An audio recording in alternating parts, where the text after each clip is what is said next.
Order. I call to order today's House of Commons Defence Committee evidence session on the work of the Secretary of State for Defence.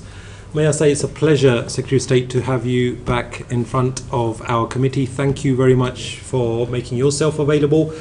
And it's also a pleasure to welcome David Williams, the Permanent Secretary at the Ministry of Defence again, and also General Dame Sharon Naismith, the Vice Chief of the Defence Staff.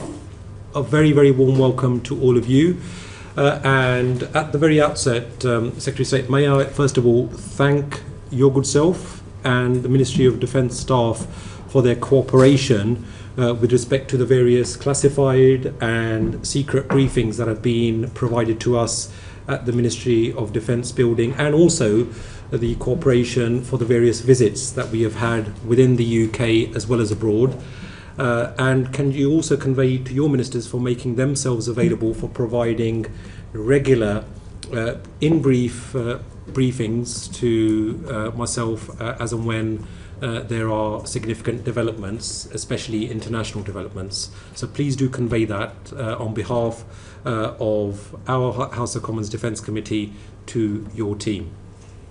But having said that, I have got a bone to pick to start off with, which relates to the information that is available to the committee. Now, Secretary of State, you'll be aware that during our first interaction back in November of last year, 7 months ago, you rightly said that you want a new relationship with Parliament and with this committee, and you wanted to increase transparency and the flow of information that is provided to us. However, there have been various examples where, unfortunately, that standard has not been met. Now, I can illustrate that with a few examples, if you will. Firstly, we've got the Permanent Secretary here with us. We were promised to have a current headcount of the department and the plans to reduce it, including plans to reduce the number of generals, admirals and air marshals. To date, we have not received that as a committee. Secretary of State, your good self promised to share with the committee the latest Armed Forces Continuous Attitude Survey. We've not received that. General Sir Rob McGowan, he promised to provide information on the percentage of fighting force that was represented by the 10,000 personnel deployed in 50 operations around the globe. We unfortunately have not received that either.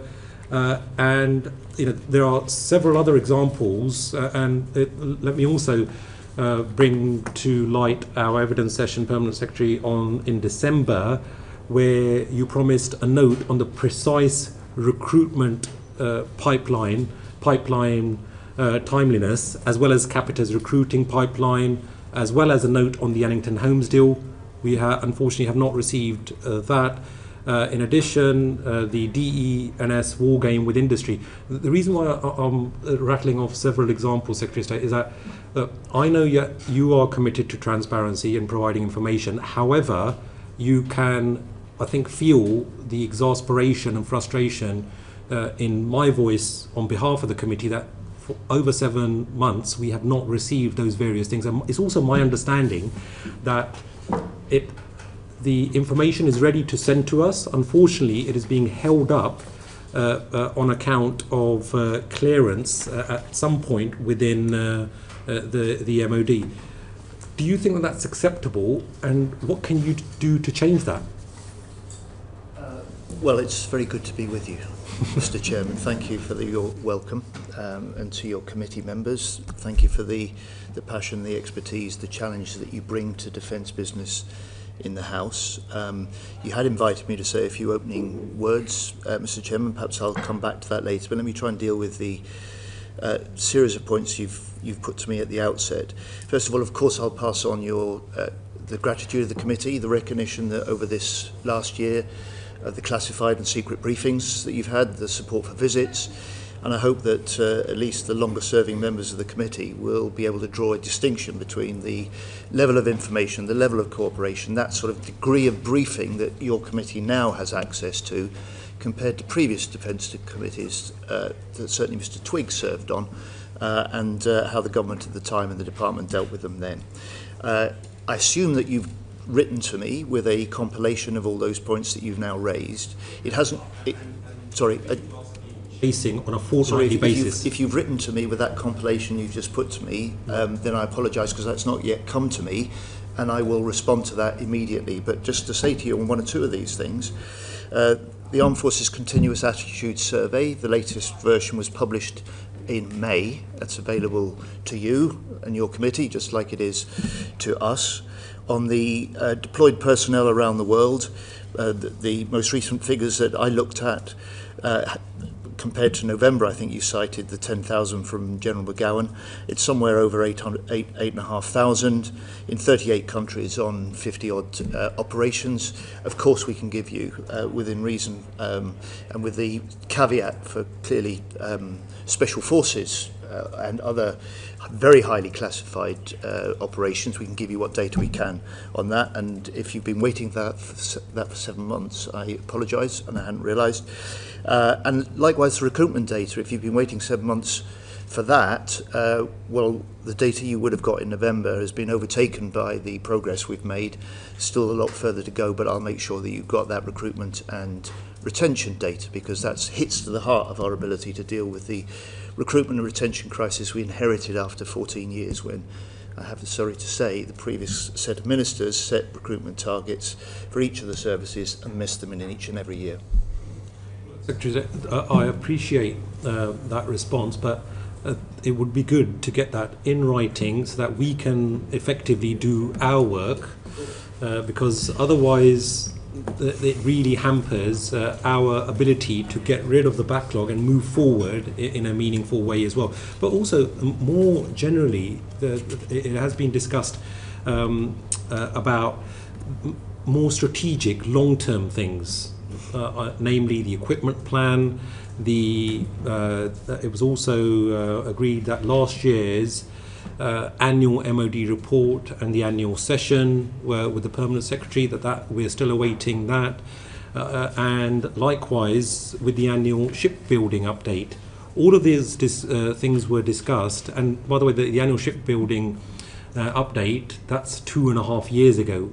We are still none the wiser about that. I know my good friend Geoffrey Clifton Brown and his Public Accounts Committee have raised those issues when our member Derek Twigg was guesting at that particular committee. That issue was raised then as well. When do you think that these things will be received, and why are things taking so long? You know, and what can you do to change that?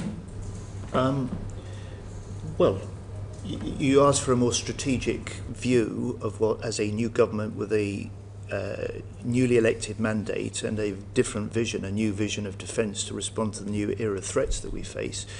We published a month ago today the Strategic Defence Review. That sets the vision and the framework within which we will now pursue the reforms that are already in place and we need to take further. We'll develop the policies that we need to develop, and we'll reinforce the warfighting readiness of our armed forces. So that gives you the strategic framework as a committee, and I no doubt you'll want to come to this, within which this Defence Department and this government will work. That SDR is good as an overarching document, but it's the detail that committee members would be more interested in terms of the equipment plan stuff, the accounts.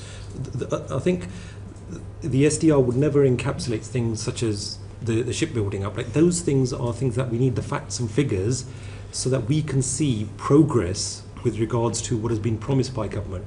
Hopefully you can appreciate the nuance of that. I think your committee members will also appreciate, particularly those elected for the first time a year ago this week, that the details of plans that might have been the responsibility and the publication of previous ministers and a previous regime is really rather less relevant than the decisions that we will be taking now within the, and have already taken in this year and will take in the future now within the framework of the Strategic Defence Review. In terms of the annual set of report and accounts, that was essentially, you know, the report and annual accounts that mark the end of the previous government. I mean, if the committee wants to question me on them, I'm happy for you to do that.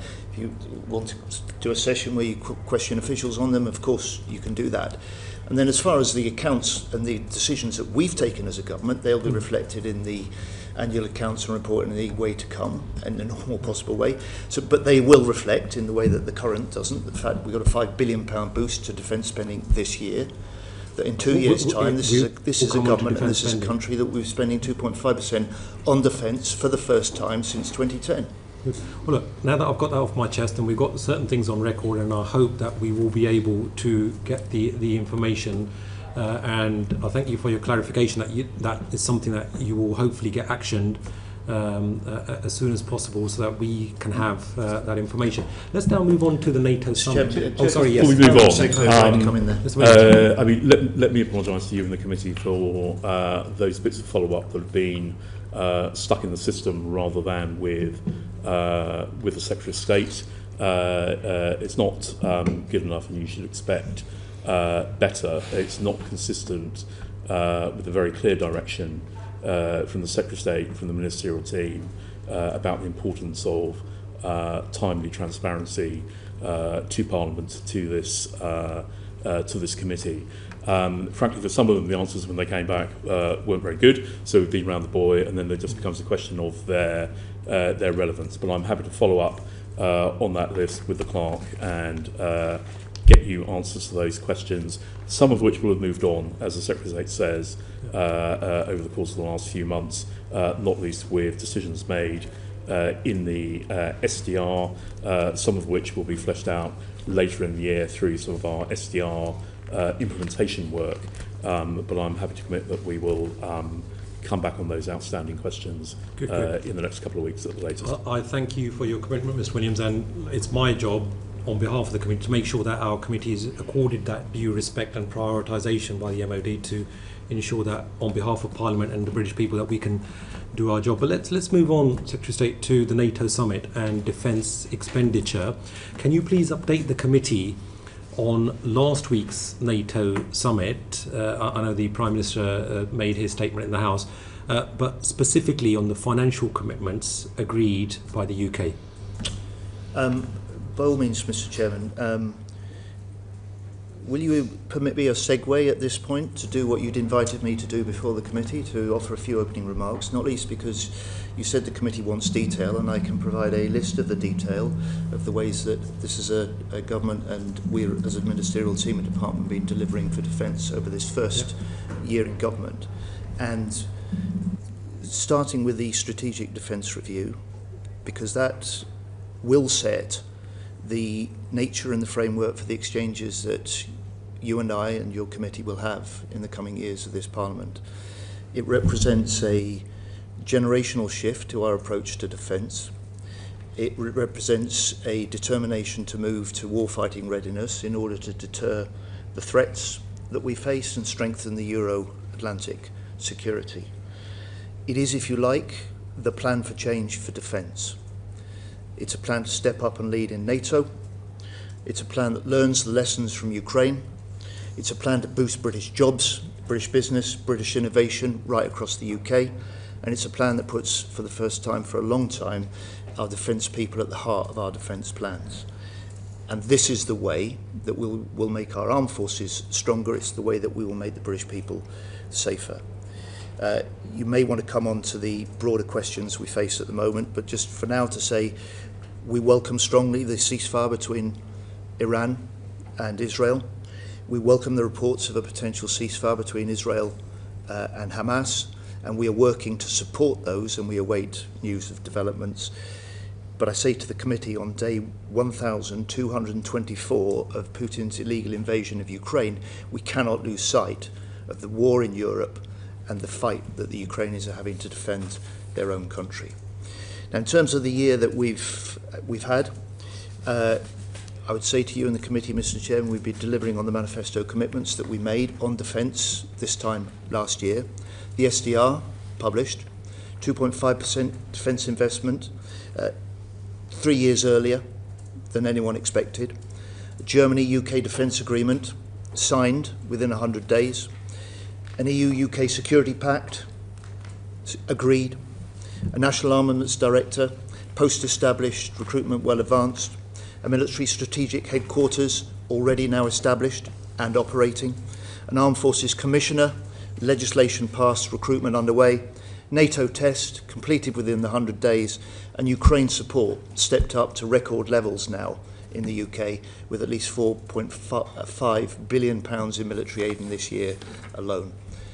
But in terms of detail, Mr. Chairman, we've gone further than that, delivering for defence, signing nearly 800 major contracts to support thousands of jobs since July, agreeing with NATO allies to spend 5% of GDP on national security by 2035, buying back 36,000 military family homes from private hands to public ownership, reversing probably the worst privatisation in history undertaken in the dying days of the 1996 Conservative government, investing £7 billion this Parliament to fix forces housing, including an extra 1.5 billion for forces family homes, building a new £50 million UK-wide support system to ensure we've got support for veterans, awarding our forces personnel last year the highest pay increase they've had for nearly over 20 years,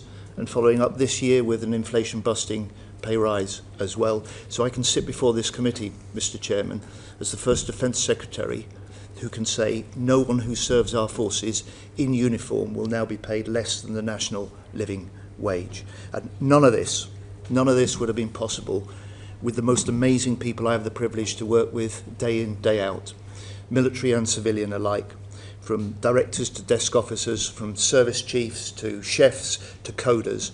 And I'm grateful to them all, Mr. Chairman. I'm grateful to them all. Many roles, one defence. Good. Well, look, thank you for that overall perspective, and we will be going in detail into each of those issues, and it's the committee's intention, including the Middle East developments that you've alluded to. So, but coming back to the NATO summit, are there any other financial commitments that have been agreed by the UK that you would like to highlight to the committee? Because Professor Malcolm Chalmers from RUSI, he estimated that there is an increase in funding from 2.5% to 3.5% of GDP, and that equates to an extra £40 billion annually. So would that extra money accelerate delivery of the current SDR, or will defence's capabilities expand further, and if so, in what areas? So on spending and the NATO summit, for the first time the 32 NATO allies have recognised, as we argued actually in our election manifesto, we have argued in the Strategic Defence Review and recently in the National Security Strategy, we've argued that an essential part of national security isn't just what the Armed Forces and Defence does, but it's what we do on national resilience, what we do to protect civilian infrastructure, what we do for cyber protections, and if you like, it's the Article 3 commitments that all nations sign up to as part of the NATO alliance. And so for the first time, that's a 5% commitment in 10 years' time, a benchmark, if you like, as NATO describe it, for all 32 nations to see that core defence spending and that wider national security spending hit 5%. That's a benchmark that we have welcomed. It's one we argued for. It's one we've signed up to as a government. Will the increase from 2.5% in 2027 to 3.5% by 2035, will that actually be tapered? So should we expect further increases in this Parliament beyond those set out at the spending review by the Chancellor? So what you should expect, what the country can look forward to, what defence can plan on for the first time is 10 years of rising defence investment. A certainty and a profile which no one serving in uniform today, no one working in main building today has ever in their careers experienced. In this Parliament, we set out exactly how we will fund the commitments we've made. So the extra £5 billion boost this year, our first full year in government. The 2.5% that will be reached in 2027 by switching money directly from the Overseas Development Aid budget into defence, a tough decision that we took because of the importance of meeting the threats that we face. And then an ambition to hit 3% in the next Parliament, alongside that benchmark that we are now have endorsed of a 5% national security spend as part of our NATO commitment. Okay. Well, look, let's move on to my colleague Jesse Norman. Thank you very much indeed, Mr. Chair, and welcome, Secretary of State. Secretary of State, you appreciate that this committee is a bipartisan committee, and defence has always been a bipartisan question. So I personally think it ill behoves you to make disparaging comparisons between yourself and your predecessors. I think Ben Wallace was at least as serious as Secretary of State as you are, and when you've served as long as he has, we can make the comparison. In that question, I actually did put the question to clerks as to whether the quality of responsiveness to information had improved or fallen over the last 2 years, and the answer is it's significantly fallen. So I want to say two things. This thing about responsiveness is not just about whether you filled in a few forms. It's whether you're responsive to Parliament, whether you're attending to the concerns that we have on behalf of the democratically elected Parliament of this country to exercise proper accountability and scrutiny over the armed forces. And if you're not willing to do that, then let us know. And if you are willing to do it, then give us the dates and the information by which we can expect to have the materials we've got. And we don't want to have to put date stamps on everything we talk about, but it's important, okay? So can we just mutually agree that? I'm not looking to make disparaging remarks about the previous government. I'm stating facts and I'm drawing differences, but on the important question of any ministerial responsibility and accountability to Parliament, Mr. Norman, you and I are entirely on the same page. You have my commitment. You had it in November. If I'm falling short, and those that are working with me and for me are falling short, then I need to know we will rectify that, because it's fundamental to me that we're part of an elected government, accountable to Parliament, and you, in particular on the Defence Select Committee, have a job to do on behalf of the public and those who serve in our forces to hold us to account. I'm grateful for that, and you appreciate, Secretary of State, what I think everyone on this side appreciates, which is it increases your authority to be responsive to accountable measures put in place and mechanisms by us. On the SDR communications, you wrote to us on the 11th of July to indicate that there had been a problem with the reading room and that was the nature of the communications failure, and that the committee had not received the documents it was supposed to have received until 12 noon, a delay of 2 hours. But in fact, the communications problem went much worse than that. There was, in fact, no reading room. The clerks have confirmed that to me. There should have been a reading room in Parliament where members of this committee could have reviewed the document. If we're setting a regime for the future, can you make that commitment now so there's no ambiguity? Because, of course, it's not just about this committee, it's also about the 21 interviews that ministers had with the media before Parliament itself was informed, and it's also about the personal briefings that were given by ministers or by officials to senior people in industry beginning that morning at 8 in the morning. So the question of accountability in relation to the SDR goes well beyond the letter you wrote, and the facts that you recounted in your letter were not in fact accurate. Could you revisit that?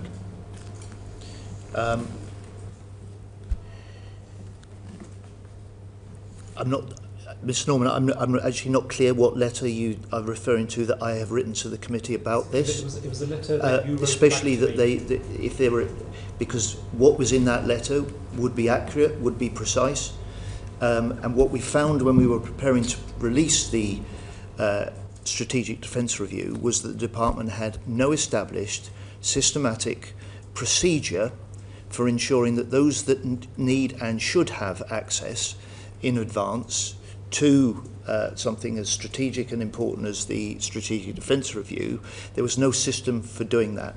We did our best and interrogated the system for any record of what was done, including to opposition frontbench spokesperson people and to this committee, and actually to those important stakeholders like business or trade bodies or academics or ex-forces chiefs.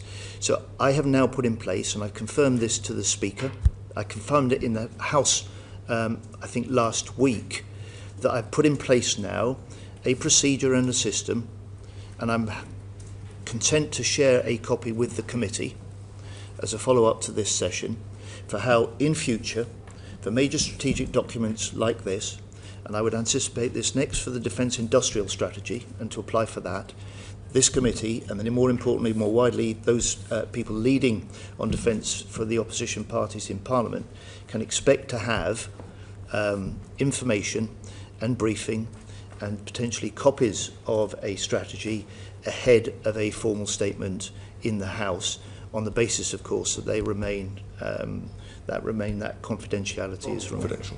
Yeah. Okay, that's helpful. Thank you. And I might ask the clerks just to revisit with your office what has gone wrong in that letter of the 11th of June. I won't read it out because we don't have time. Well, if there is anything wrong, I absolutely want to know about it. No, okay, we will do that. Thank you. Okay, just quick question now about spending. Is the Chagos Island settlement included in the 2.5%? Sorry, say again? Is the Chagos Island settlement included within the 2.5% defence budget that you've outlined for the next 3 years? Well, as I think it's been confirmed in the House, the cost of the Diego Garcia settlement will be split between the Foreign Office and the Defence Department.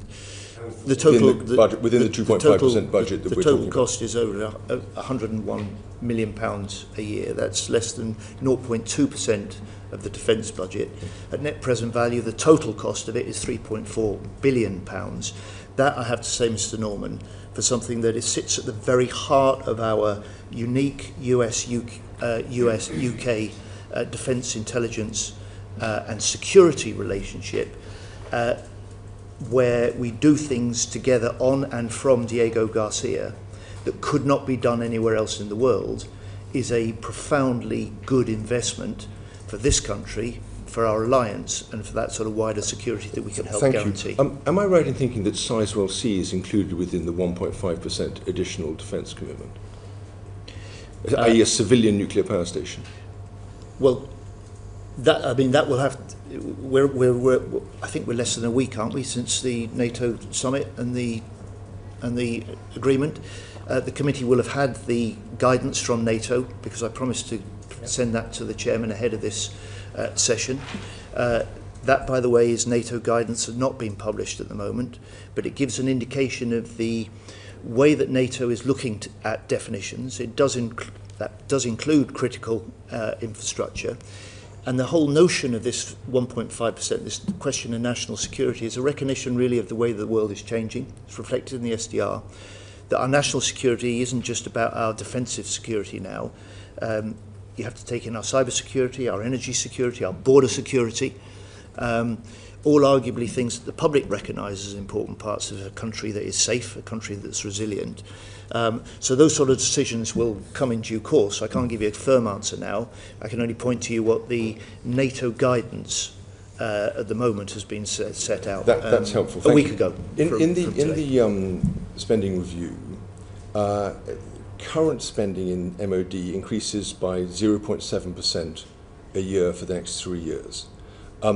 Given that defence inflation will be probably higher, for reasons we know, than regular inflation, this effectively means that the actual amount of new spending that can be incurred on readiness is going to be at least static. How are you going to fund things like the massive increase in drones that we need in order to be anywhere near meeting the lethality targets of the armed forces? Well, many things become possible because of this record increase in defence investment in this Parliament that we haven't seen since the end of the Cold War. Even if it's 0.7% on current spending. Many things become possible, but not everything, and we will settle those in the detailed work we've now started to produce a defence investment plan. But on drones, Mr. Norman, you may have seen, this is an area which was very much highlighted as a autonomy, new innovation, new tech, combining with some of the heavy metal of our traditional platforms, was very much a theme of the Strategic Defence Review. So we have been able to act within just 4 weeks, and I announced that we would increase to £4 billion in this Parliament the investment that we make in autonomy in drones. That's more than double that was in the budget before. It's largely capital expenditure, and we will learn the lessons from Ukraine in being able to develop not just better and produce more drones for Ukraine, which we will do this year. We will increase by at least tenfold the drones that we supply to Ukraine this year. But we will step up the pace of learning those lessons, putting that technology into the hands of our own warfighters, because that's a big contribution to being able to make our forces stronger, more capable of deterring any would-be adversaries, and also starting to lead the way within NATO for the way that this new realm of autonomy, which I have to say, working as closely as we do uniquely with Ukraine, are probably best placed within the NATO alliance to understand and to implement. If I may, just to supplement the Defence Secretary's comments, so for certain categories of drones, as the Defence Secretary said, actually it's capital investment, and our annual growth, real terms growth in our capital budget over the spending review period is around 7% a year. So the capital budget is growing rather higher. For those drones that might be funded through current expenditure, to use your phrase, one-way attack drones, for example, that will be covered within our munitions pipeline. We've set aside money in the SDR for munitions, always on production. So whether it's artillery shells or one-way attack drones, those will come out of that heading. If we now move on to the F-35As, Derek Twigg, please. Secretary of State, the purchase of the F-35A represents a change in the UK's nuclear posture. But the use of that deterrent will require the US backing. Why has the government decided to pursue this approach rather than a new sovereign nuclear capability? You're right, Mr. Twigg, it is a change in our posture. Some have described it as the most significant change in our nuclear posture for a generation. It is alongside and additional and separate from our continuing total commitment to our independent nuclear deterrent delivered through CASD. And it is a recognition that this is a way that the UK can recognise the rising nuclear risks that we face as part of the increasing general threats, that we can step up and play a stronger role within NATO, and that we can help in this way reinforce the deterrent strength of our NATO alliance. Can I ask, is it still the plans to purchase a total of 138 F-35s? And can we expect the F-35A to make up the greater proportion of that purchase?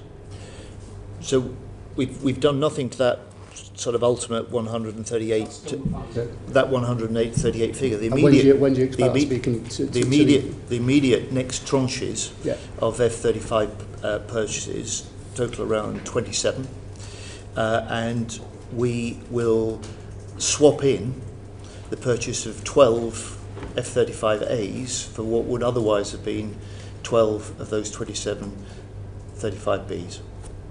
And when will we have actually purchased the 138? I would expect those F-35As to start being delivered before the end of the decade. Isn't it the case that the work share for the UK on the F-35As is less than the F-35Bs? Is that us? What I propose is to suspend the session very shortly, and if I could request all members and the Secretary of State, we were notified beforehand that there was going to be a vote, if we could proceed to the votes as soon as possible, and Secretary of State, as soon as yourself and a quorum of the committee is present, then we will recommence. Order.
Order. We will be recommencing with the Defence Committee evidence session, and we do not anticipate any further divisions, I'm pleased to inform.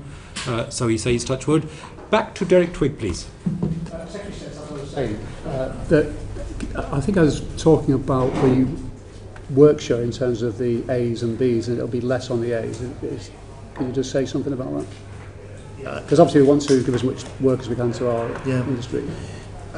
I mean, at this stage, we're still in negotiations, or early negotiations, having just announced the decision last week with industry. I would expect it to be broadly similar. What I'm confident about expecting is that the cost of the A's will be around 20% less than the B's. But the work share question and the support for UK-based jobs is still to be finalised and determined, and I'll certainly report that to the committee as soon as I can. If it helps, the work share that we've agreed is around 50% is a programme work share. So there is UK content in every F-35, whether we're buying it or not. So the question about how much work is coming into the UK is about the overall programme balance across all of the F-35 nations. So we go back to the figure of 138 that you hope to buy by the end of the decade. Obviously you're going to buy more A's. No, not 138 by the end of the decade. Right, sorry.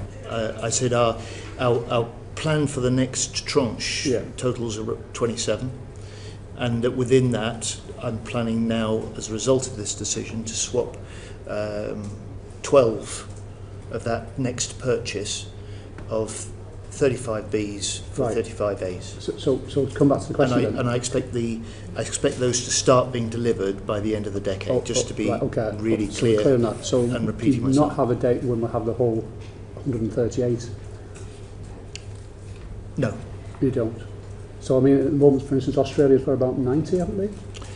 But Mr. Twigg, you know the F-35 programme better than anyone. This is a programme that is going to stretch into the 2030s, 2040s, 2050s. So at the moment, we don't have a plan for reaching that figure at the moment.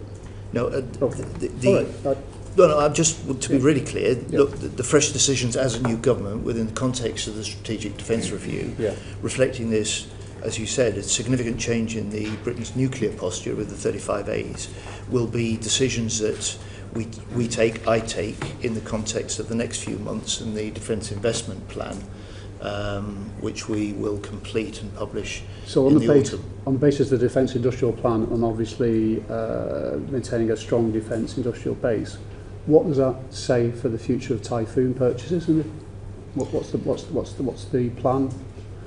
Well, the plan for any future Typhoon purchases will be decisions that are taken in the context of that defence investment planning process over the next few months. But you'll note on Typhoon that the Strategic Defence Review confirmed its importance, confirmed its role, and confirmed the strong recommendation which we've accepted that we look to upgrade our Typhoon fleet. And we have to recognise just how important that's been. So we can expect an increase in the number of Typhoons being bought?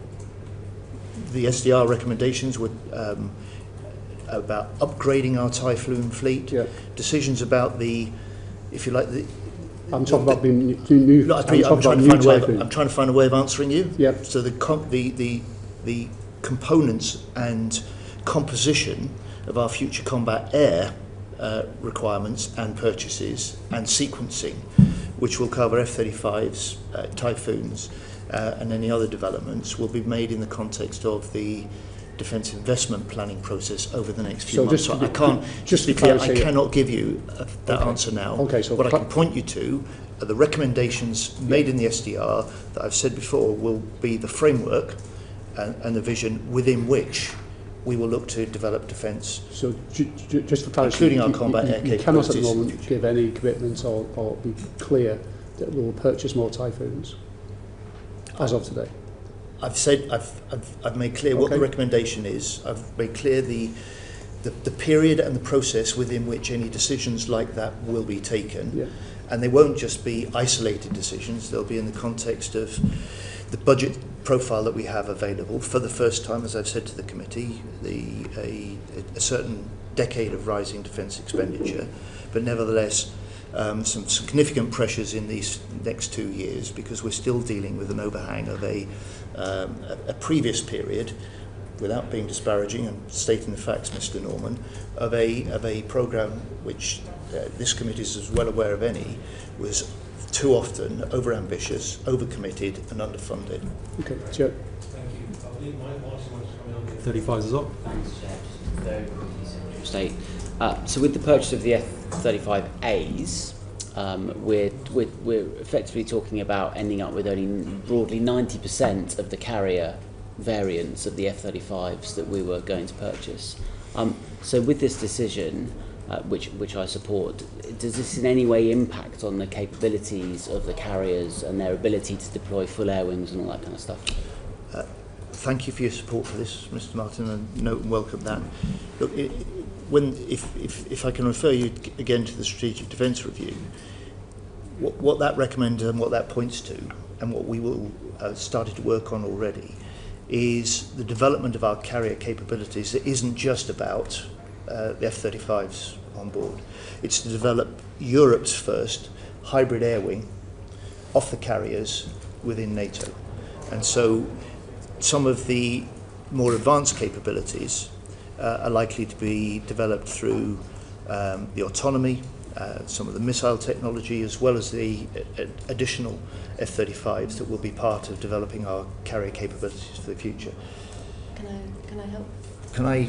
Yeah. So just so perhaps helps that the F-35 Alpha are going to be part of the operational conversion unit, which is actually a more effective and more efficient way to run some of our training for the F-35. So in that sense, we're not anticipating it having any impact on the operational outputs from our... Because you don't have Bs in your training unit, effectively. That's right. So we'll be training on the Alpha rather than on the Bravo. Okay. Thank you very much. John? Secretary of State, I like you, but I also like Mr. Twigg, because Mr. Twigg asks great questions. And he asked you, why, with the tactical nuclear capability, why didn't we go for a sovereign capability? Why did we go for a dual key? You gave him a very long answer, but you didn't answer that question. So could you give it another go, please? First, we have our sovereign capability. It's CASD. It has the total determination of this government to maintain it and develop it and upgrade it for the future. Second, on the decision we've taken with the dual capable aircraft and the contribution that the UK can now make. This is an existing NATO nuclear mission. We don't need to substitute for that. The best thing we can do is to contribute to it. And that's exactly what we have now given ourselves the scope to be able to do by this decision to purchase the 35As. So I think I did say to Mr. Twigg, this is a way of the UK stepping up and helping strengthen NATO's deterrence. Warmly welcomed by the NATO General Secretary, by NATO allies and by the US as a reinforcement of the credibility of NATO's existing nuclear mission. And so for those reasons, it's a decision that the Prime Minister and I took, and that I'm glad to say within 3 weeks of the Strategic Defence Review making that recommendation, we've been able to make that decision, and we're now getting on with putting it into practice. Did we have the option to have a UK sovereign tactical nuclear capability? Conceptually and in theory, I guess we could. That wasn't something that the SDR suggested was a good thing to do. It's not something that necessarily would be consistent with my ambition and the manifesto commitment we've made in the heart of the Strategic Defence Review, which is European nations need to step up and do more of the heavy lifting within NATO now. The UK needs to develop and demonstrate, as we are, a stronger leadership within NATO. This is action we can take now and are taking now that reinforces the deterrence of our alliance in the immediate years ahead. So it seemed a important recommendation, an important decision to take. Thank you, Chair. Thank you very much. And Calvin Bailey. Sorry, thank you, Chair. There's a couple of things I just wanted to come back on in terms of work share. the F-35As do not have a Rolls-Royce lift fan in them. So for every B that is removed from the programme, Rolls-Royce loses some work share. Can I just confirm that? My point simply is that we need to look at the number of F-35Bs being bought over the whole programme through the Joint Programme Office rather than just the UK. There's only 2 purchasers of F-35B. So reductions in F-35B as a result of the F-35 programme means that Rolls-Royce does not get an equivalent amount of work share. The question then comes back to the fleet mix in potential further tranches of buy beyond the first 2 tranches that we've talked about. Absolutely, and that was the follow-on question, which, General, you made mention that those aircraft have been purchased for the OCU. Makes entire sense that you'd reduce the complexity and the operating costs of the training aircraft. And there is a lingering question about the signalling of what the rest of that fleet looks like. So if we have bought them just as a squadron of 12, so it looks like a squadron of 12, it's a squadron that can only be committed to NATO because you're not buying anything else around them. So there's no air-to-air refuelling. So they are a NATO commitment or a training unit share, correct? I think that's correct. The reason that we would want to invest in the tactical nuclear capability is so that we are making NATO more lethal. Okay, but the reason for buying them is to reduce the operating costs of a training aircraft. That was quite clear in the statement that was released in the RAF's statement, yes. So the logic for buying them was either that you are going to replace your trading out Bs for As. Yes. Your remark was that you were trading out some Bs for some As to reduce the operating costs. They're basically a training aircraft with benefits that's also the nuclear option, and you can commit them to NATO, but you couldn't use them anywhere else because you don't have a tanker or any of the other supporting yes. things. Yeah. Okay, so there is, looking at it externally, the consequence to the UK industry would be that Rolls-Royce is going to lose out, but we don't have to worry about losing out on Typhoons because there is no greater design on F-35A at the moment. Is that reasonable? Yes, so I think what I was tripping up over was the principle of investing in a tactical nuclear capability. Sure. The most impactful in terms of time and who we're partnering with seems to be through the F-35A programme. So that we retain our carrier capability, we wouldn't want that to displace some of our F-35 Bravo, and therefore we put them into the operational conversion unit. I think the logic flow was like that, rather than it was a training aircraft with benefits. Yes, exactly. No larger buys. Yeah. Brilliant. Thank you, General. Let's now move on to defence reform with Michelle Scroggum. Thank you, Chair. Thank you all for your time today. What do you feel are the main challenges that we face in delivering defence reform? And I'll put that to Secretary of State first. I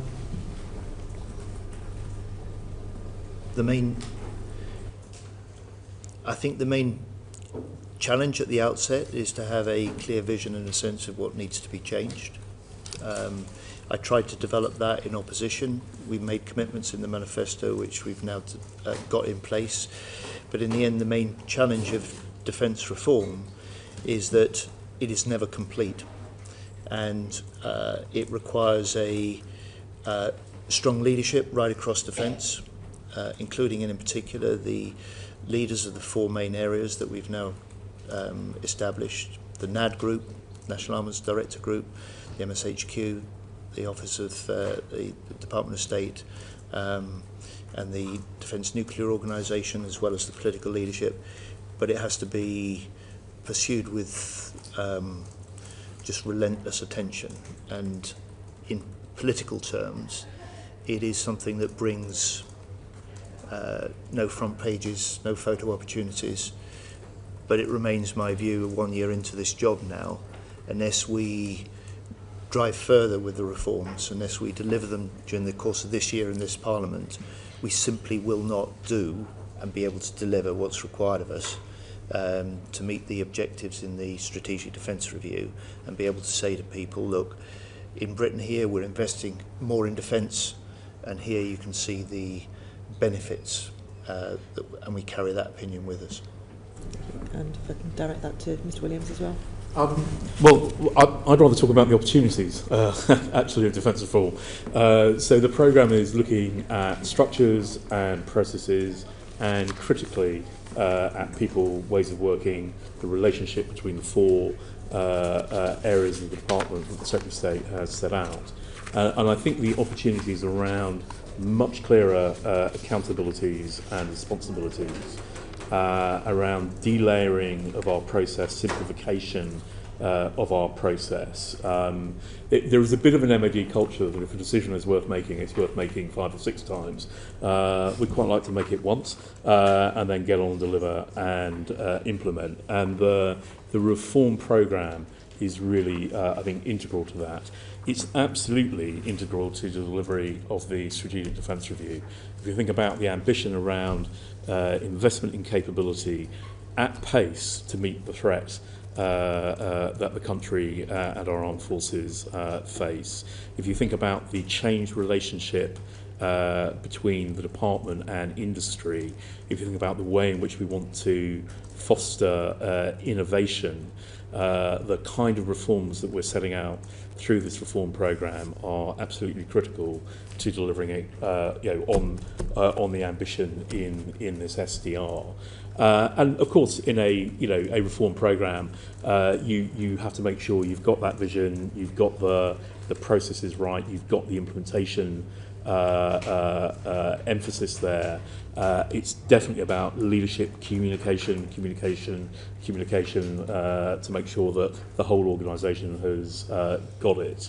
But I think this is a great opportunity in the linkage of the SDR and reform. So it's reform with a purpose, which I think helps land it with people. I love a good opportunity, and I love that we're being ambitious. But I think unless we accept where the challenges are and own them, we're not going to be able to deliver. And you've already mentioned the way that the MOD works. It's something that we've discussed frequently in this committee, that the current way that MOD works isn't very efficient. It's holding back a lot of our current defence. Do you think that you would be able to overcome that with the reforms that you're going to put on the table? So let me give you a practical example. One of the things that we will do is to move to for our major investment decisions, move to a single approval. Now, some of those approvals, because of their nature, will need to be approved in main building by ministers with senior input. But in that case, the case will come straight up with appropriate scrutiny and support, rather than going through an approval in a frontline command, approval in defence equipment support, in the DIO in our Dongo at the 2-star, 3-star, 4-star level. It's about collapsing and simplifying the process. It doesn't mean that there won't be engagement between the 4 areas of consultation, but being really clear about who the decision maker is, making sure they've got the evidence and the information they need to make that decision. But both the downward empowerment, but also the upward escalation when we hit blockers, I think defence reform has got as good a chance as any of the reform programmes I've been involved in, and we are already making progress. There are tangible signs of progress since we moved to the new structure in April, and our people are feeling it, and that is different. Thank you. Secretary of State, you've described the defence reform as Parliament-long programme. How far along you've described the reform as a Parliament-long programme? Yes. How far along do you feel that we are in the programme? So what aspects are complete and what aspects do you see that remain to be done? Well, we're 1 year along. We've made some major structural, really serious major organisational changes. But we've now laid the foundations, and getting the wiring between the 4 major areas is important, the horizontal links. To be honest, we're all sort of politicians, we're all political leaders. We strive to be able to say things in ways that people who aren't specialists can understand, and the real challenge for me is twofold. this can become a question of organisational structures or management speak very quickly.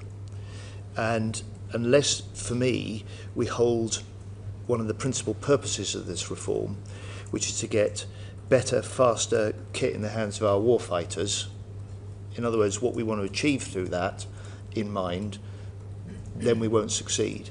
And unless we can make the changes that mean people's contribution to doing that is easier and different, not just the titles and the obligations and the performance metrics of the very senior people, then again we won't. So what I see as really important foundations, we've now got, instead of each of the service chiefs having their own investment budget to make investment decisions, that's in one budget now with the National Armaments Director Group. Instead of it taking, for instance, an average of 6 years to get to the point of contract for major platforms, we've specified for major platforms a reduction of that as a target to 2 years. We've similarly reduced the targets for those sort of upgrades like weapon systems or spiral development of radar systems and comm systems to 1 year. And for those things that we need to be able to use commercial exploitation to and get into the hands and into defence more quickly, a target of 3 months. And to make that really specific, we had, right, in what might be called the sort of lethality, which essentially is part of the autonomy area, we had 27 different overlapping programs in 4 different commands run by 10 different senior responsible officers.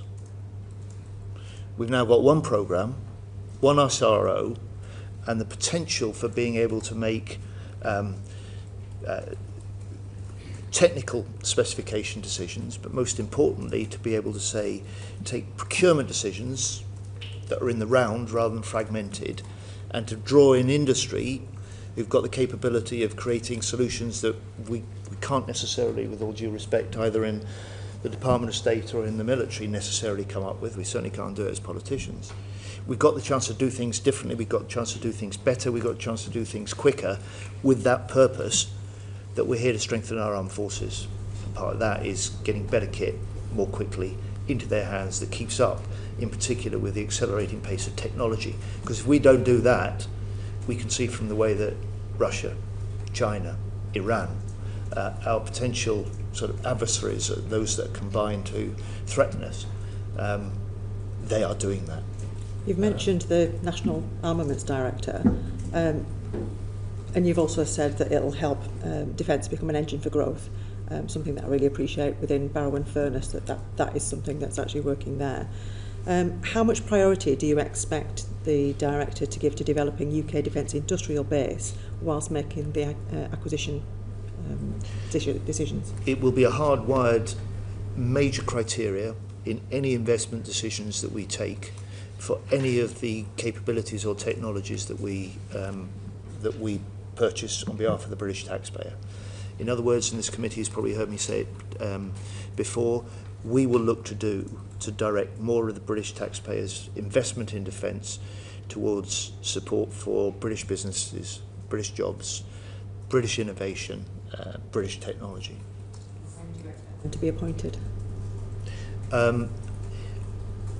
So we've got the post established. We're well down the track with recruitment. I would hope they would be appointed and confirmed publicly soon. Thank you. Thank you very much. Want to move on? Is it helpful if I yes, General. Because having been in the organisation for longer than I would admit, it does feel very different on this reform. I've said for a while, and this is a personal reflection, is that the thing that we need to really fix is have a balanced programme. That's what the SDR and the Defence Investment Plan will help us do. And then sort out the way we deliver and we operate as defence, and that's the defence reform. And I quite frequently say, on our watch, this is the opportunity to miss, because we have to do it now. So we touched a little bit on the SDR. From the defence reform perspective, the 3 game changers, which we have not seen in previous attempts to change our operating model. So the first one, and I know I'm amplifying what David said, but we've never been clear about who's the decider. So being really clear about who decides and then how that flows through the organisation is a very tangible shift which we feel already. So literally who's the decider. Secondly, it's the relationship of the CDS with the chiefs. It's about an integrated force. We're very good at doing that operationally. We've been less good at doing that about our future force, so force design. That's what will feel very different. And then, of course, the National Armaments Director. I mean, from my perspective as a chief, what I care about is having a capability in the time frame that I need. I want to have an industrial base that means it's resilient, and frankly, I don't want to worry about doing that. That's what is a game changer from a NAD perspective. And to keep all of us up to the mark, including me, I'm appointing to a new post of strategic advisor and head of review and challenge. In other words, to take the lessons that I think worked well during the strategic review process of bringing in external experts, but with a very specific review and challenge process, that Malcolm Chalmers will be joining us from RUSI to play that role in that new post. He will reinforce the policy muscle of the department. He's a one-man intellectual powerhouse, to be quite honest, on defence, but he will in particular become the head of review and challenge within the department. To me, not just advising me, but challenging me, but also to leaders in the main areas as well. Can I also get an undertaking from yourself that we can have a post-appointment session with the new permanent National Armaments Director, please? You absolutely have my undertaking to that.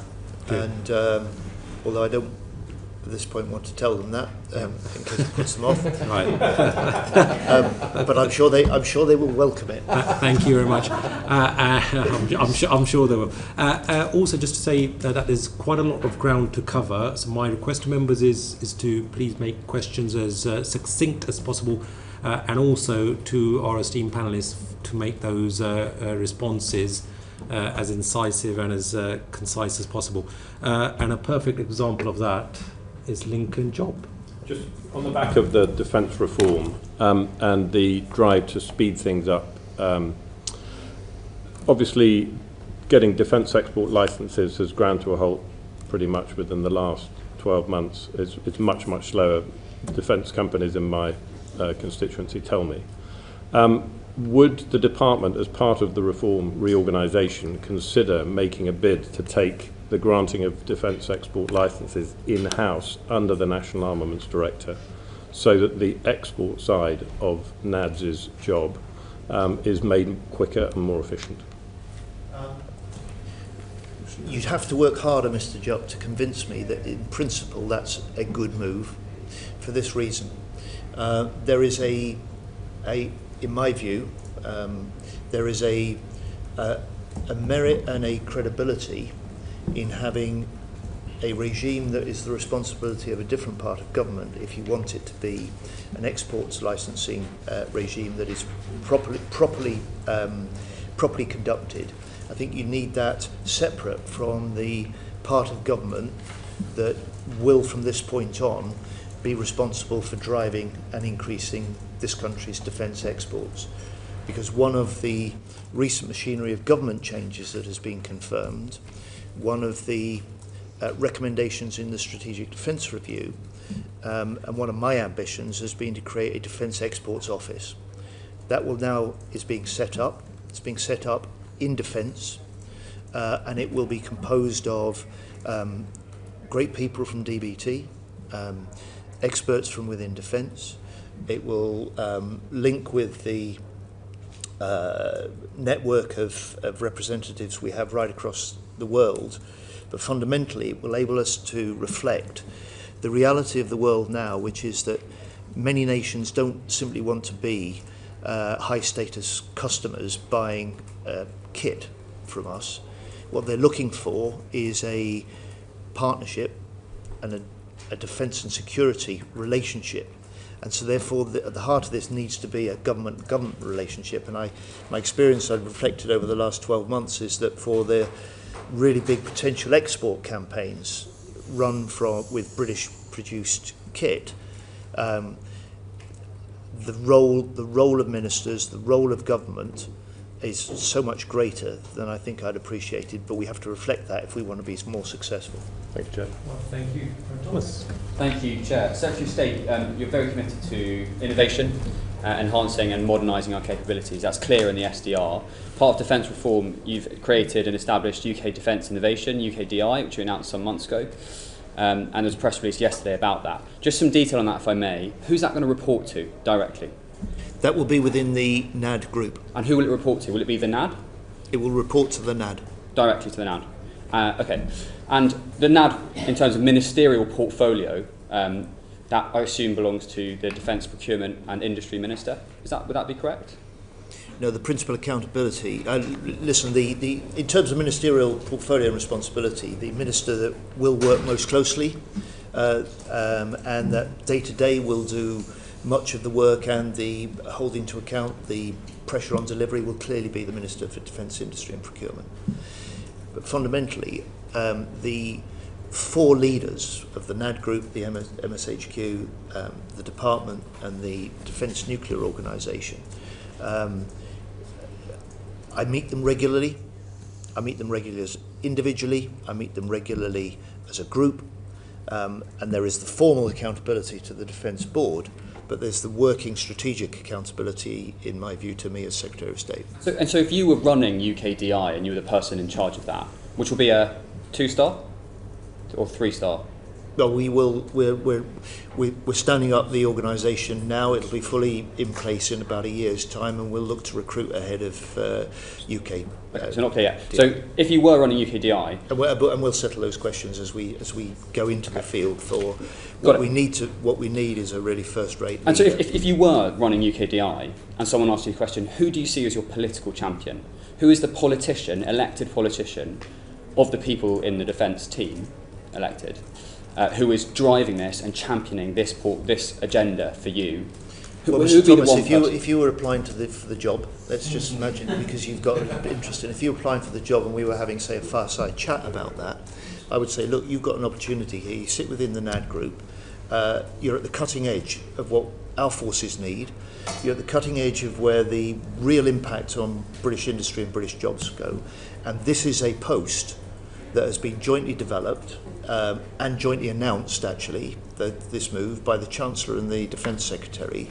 You will be in a unique position within that NAD group to have two cabinet members jointly who will look to back what you do, but by the same token follow particularly closely how well you do it.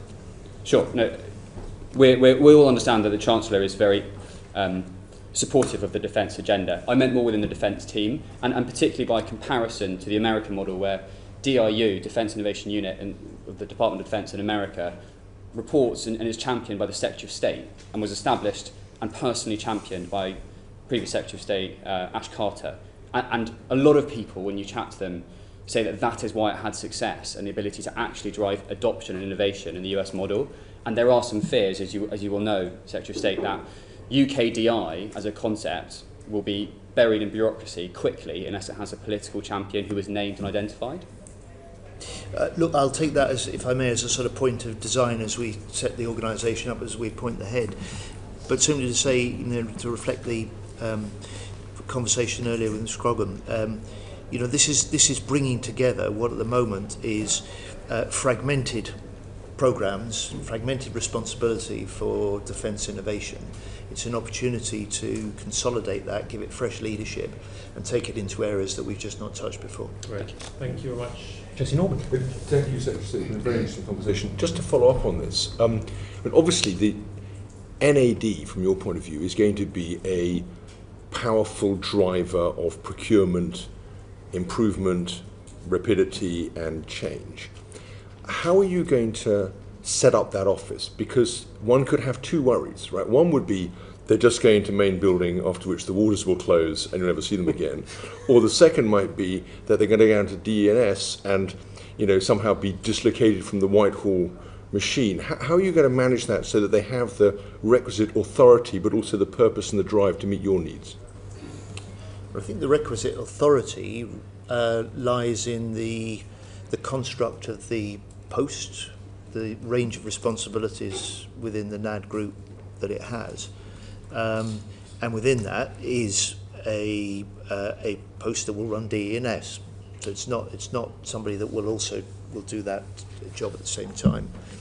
Look, in the end, it's like with almost anything, it's also about getting the right person, and I'm confident we should be able to do that. Okay, thank you. I don't know whether David, you want to add on that? Just very briefly, please. Sorry, you want to move on. I hope I'm not a little too disobliging about MOD. Combination of the right person, the team around, where the priorities are. So, I mean, you can imagine that spends quite a lot of time trying to run the combination of organisation of 30,000 people. I think that's not particularly what we are after. We want somebody that is making sure that the leadership team around them is delivering, but also having that strategic engagement with industry, strategic engagement internationally, for instance, through NATO national arms directors and so on. So there's an up and out dimension that's going to be really important alongside ministers, as well as making sure that the leadership team of the various components in the NAG group are delivering as they need to. Thank you very much. Mike Martin, please. Thanks, Chair. So, as you know, Secretary of State, the UK, as with all other NATO countries, has to meet NATO capability targets. How would you say we are doing against our NATO capability targets at the moment, and when do you think we might meet them? You'll know the capability target horizon stretches almost 2 decades. The commitments that we and the other NATO nations signed up to last Wednesday at the NATO summit endorsed a new set of capability targets, and that will frame a major part of the sort of priorities and the focus for our decisions now in the defence investment planning process. How well does the UK measure up against the targets? We've not met all the targets that we've set before. The point about the targets is that they are part of defining our contribution to the NATO collective defence and deterrence, and that the point also that they stretch every nation to do more. And at this time, that's exactly what we'll do.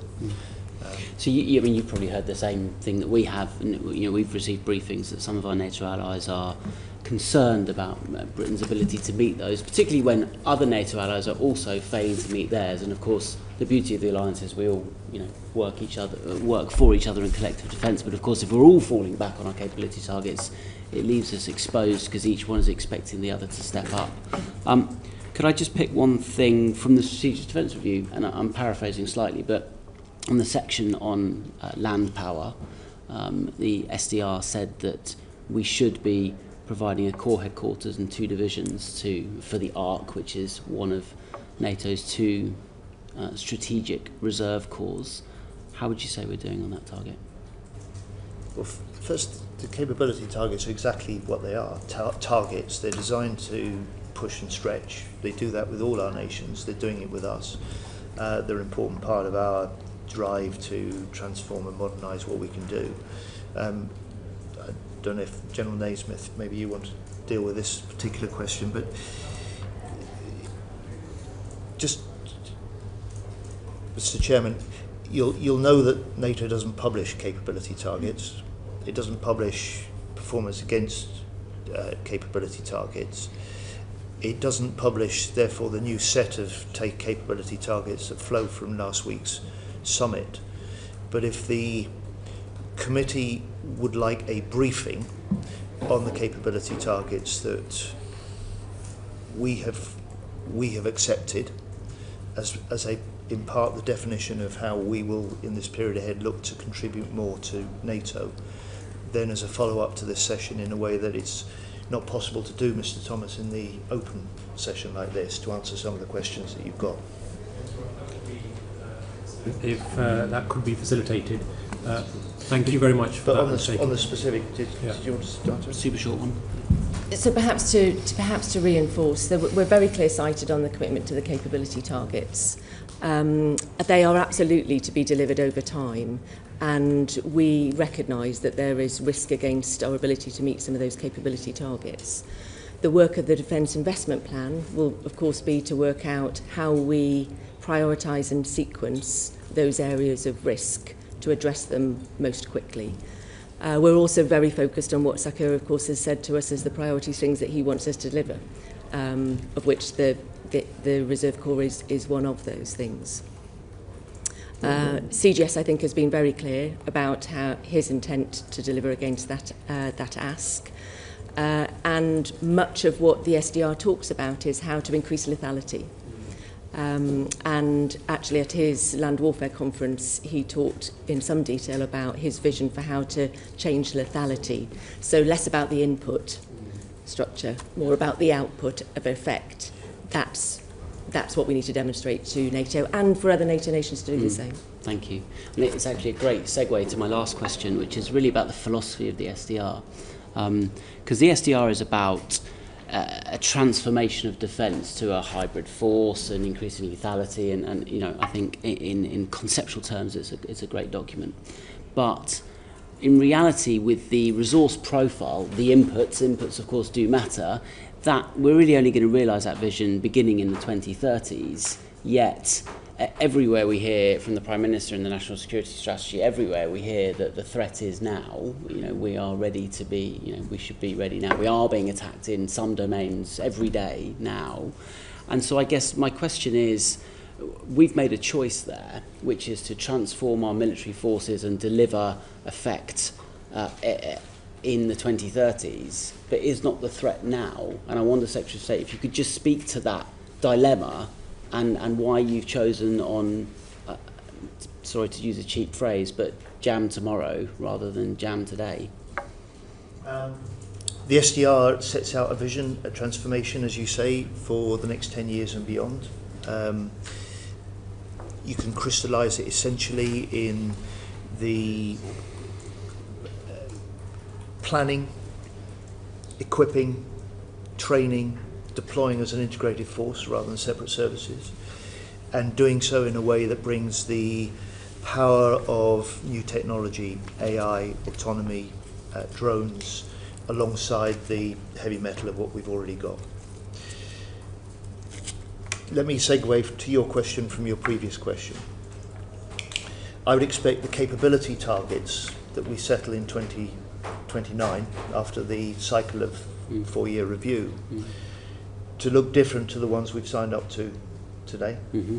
Because especially with my ambition from the SDR to make the UK the most innovating European nation within NATO, we will be able to demonstrate that we can achieve some of the deterrent and defence effects that the current capability targets require in different ways. Sure.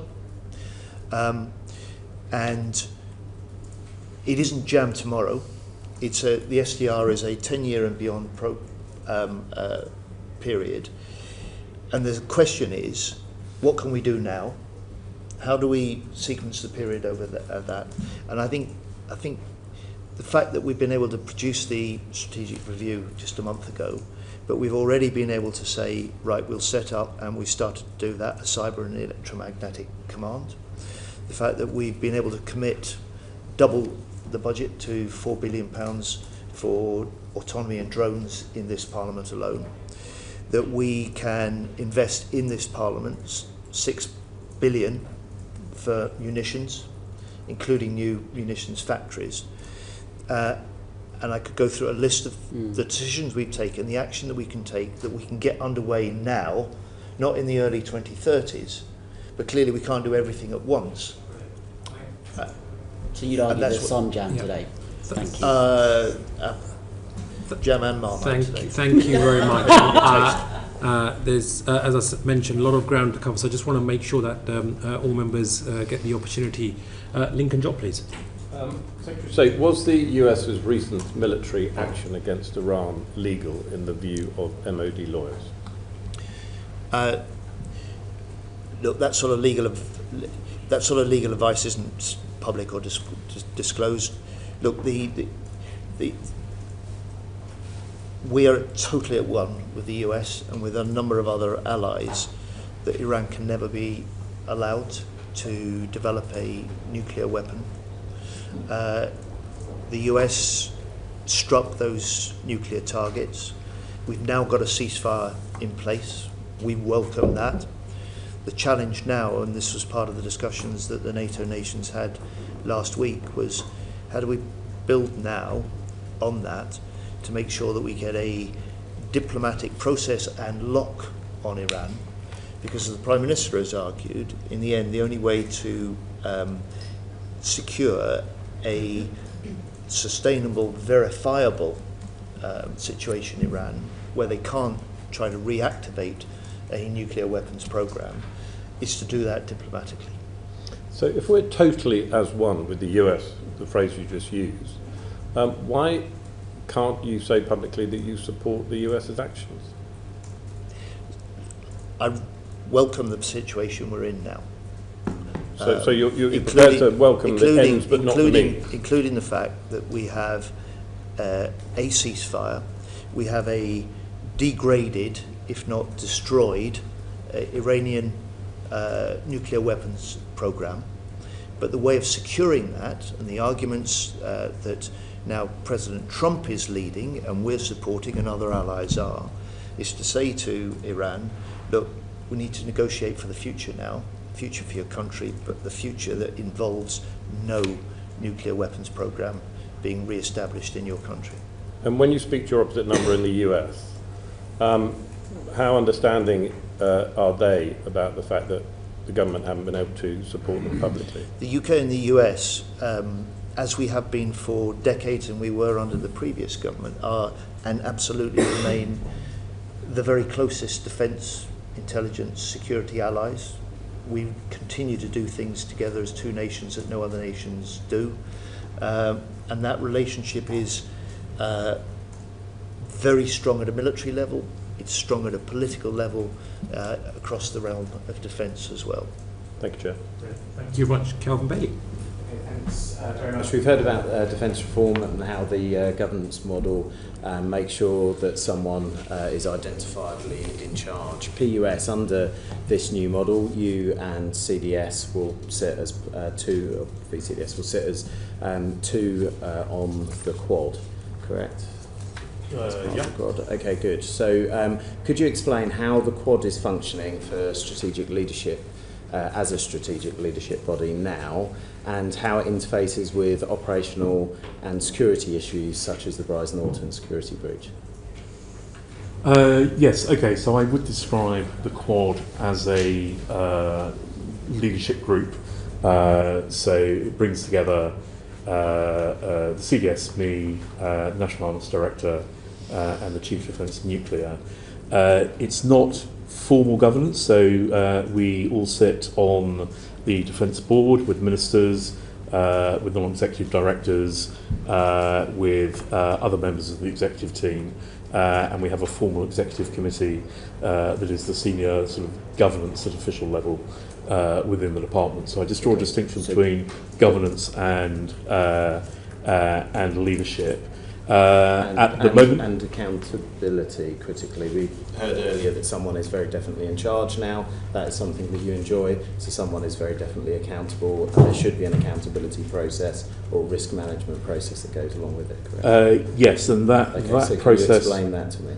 So the risk and accountability process works both through formal governance, so how each of the areas is delivering against their plans, reviewed through regular performance information through the Executive Committee, through the Defence Board. But as the Defence Secretary has also said, we meet both individually. Indeed, we had our holding to account session this morning. So in that holding to account discussion, meeting, you would have spoken about the risks that were tolerated or further down in the system, correct? So the risk conversation we've been having principally at the Defence Board, looking at a set of strategic risks. So was this a risk? Is it a risk that would have been discussed at that board? In terms of security of the estate, it was on our risk register. Okay, so it would have been, so it's a strategic risk. So on your 5x5, that would be right in the red, right? And it would just be about how likely that risk would to manifest. So it's about likelihood and consequences and about risk appetite. Okay. And that risk appetite becomes an important input into investment decisions through the Defence Investment Plan about the sequencing of investments that we're making. Brilliant. So just for the lay, you've identified that the consequences of this risk manifesting are so great that it should exist on the Defence Board, therefore it's a strategic risk. And the likelihood of it's something that you manage with resources, correct? Well, you can use resource to mitigate the impact as well as the or you could tolerate it. Yeah. So who owns the resources that mitigate that risk in the Quad?